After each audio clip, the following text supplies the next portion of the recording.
সুন্দর এক পরিবেশ মাছ ধরার। এটা হচ্ছে গাজীপুরের হায়দ্রাবাদ।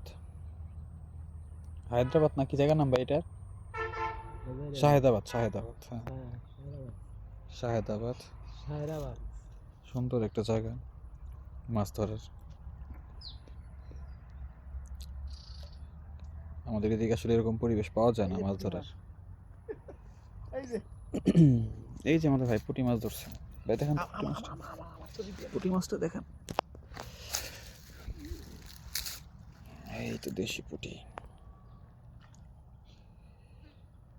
ভালোই খাচ্ছে।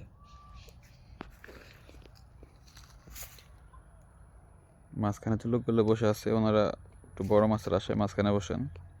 মাঝখানে মোটামুটি 2.5-3 আরে দূর খাবার দেন ভালো করে 4 কেজি মাছ আরেকটু চল দেন ভাই উমান ধরে, ভাই ভালোই ধরে। কিছু কইবেন? একটা ঠোকর সুন্দর মারে তাই পরিবেশ।